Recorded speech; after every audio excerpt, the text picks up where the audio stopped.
Greetings my fellow rovers and welcome to my beginner's guide where I'll be covering some stuff to further enhance your progression in Wuthering Waves, such as for example how to quickly level up to further ascend your characters, weapons, and how to get the respective materials to start your adventures, explaining the ecosystem and how to obtain them and so forth. So with that being said, let's get right into the video.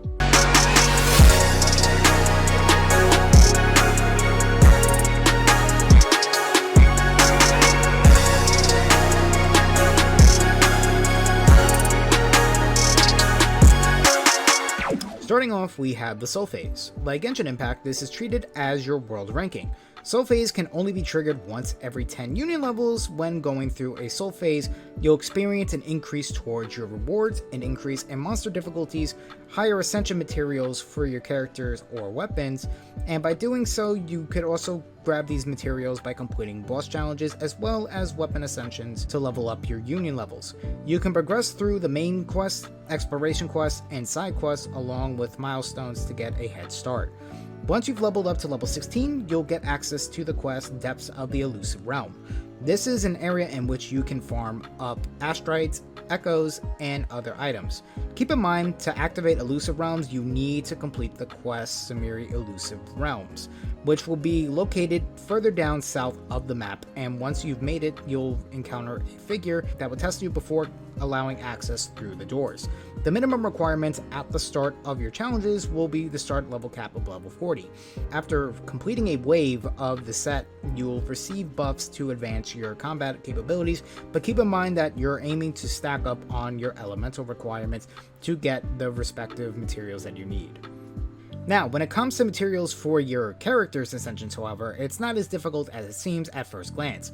Once you ascend from level 20, you'll notice some materials you have not seen before. Luckily, the game is kind enough to show us the locations of where the respective materials requirements are for your ascensions. For example, Yang Yang needs a Roaring Rock Fist. To obtain this item, you can open up your Resonators tab and click on Yang Yang. From there, you'll click on the first icon, which is your attribute details. On the bottom left, you'll either see Ascend or Level Up, commonly more so on the level up side. If you have to level up your character, you can use Resonance Potions to advance your character to the level cap, so that you can go through your ascensions. Once that's done, click Ascend and you'll see the materials that you are required for its next ascension. By clicking on the materials that you need for the ascension, you have the option to track down the location of what it is that you're looking for in particular. Just a reminder, your soul level does play a big factor in your ascension, so make sure your soul level is high enough to ascend your characters to the respective level cap. Luckily, farming isn't an issue when it comes to bosses. Once you've defeated and claimed your rewards, you can just wait and sit back for a minute or two and the boss that you were just farming will make a reappearance from where you just fought it momentarily. Fair warning, you have a limited amount of claims since you have only 240 wave plates, but if you want to stack up materials, you can use crystal solvents to restore 60 wave plates so that you can have the other option to happen to farm for more. However, you do have the other option of using your astrites. However, I don't recommend using that since you can save that for either your summons for your weapons or for your character and what you're trying to farm for. Next up is the Echo. With the Echo system, you'll temporarily transform into a series of species in which you have absorbed in previous battles. For example, slaying a Chase Racer will grant you the chance to absorb it, and by doing so, you'll temporarily become one with Chase Racer when selected as the main Echo slot temporarily. To further enhance your Echo, however, you'll need to add the same element to your main Echo slot for it to gain its buffs. Another thing to keep in mind when you are setting up your Echo is to be aware of your cost in which you have on the rating depending on the rarity of the monsters you've absorbed. As you level up, your Echo will gain substats depending on the rarity cost of the Echo, for not every Echo will remain the same level when meeting a certain requirement when absorbing them. To get better Echoes, however, you'll need to fill in your databank. In order to fill in your databank, you'll need to absorb a variety of different species around the area or around the globe. Once you reach Data Bank level 15, you'll get a chance to receive a 5-star rarity Echo with a drop rate of about 20% and a 60% enhanced drop rate, respectively.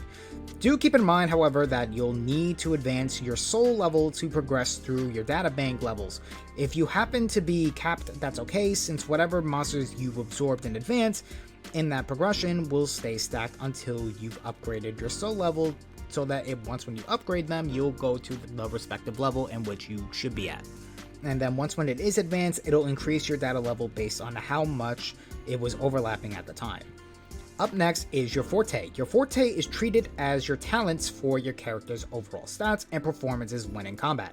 Your forte is divided into 5 segments, with them being your basic attack, resonance skills, forte circuit, resonance liberation, and intro skill. These fortes can only be leveled up when the respective character is at the ascended requirement. When building your character forte, be considerate of which one you are starting with, for every character has a role and should capitalize on what they have to do in combat for their respective role for the team.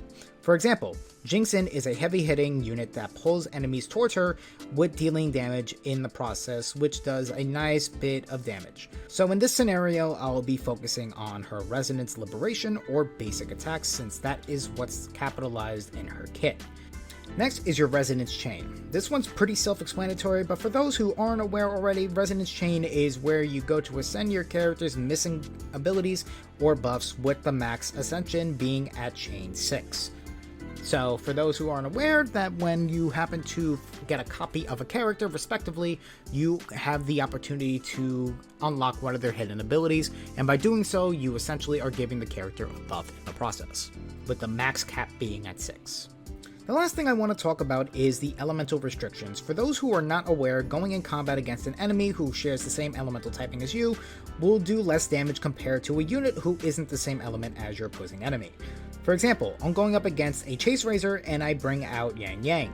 When I attack with the same element as the opposing enemy, I'll do less damage, but in comparison, however, if I switch her out with KeiZaro, the damage I'll deal with him will be considered neutral damage, since there isn't an effective type against each other's typings, but rather just a resistance towards one another's typings if they happen to share the same element.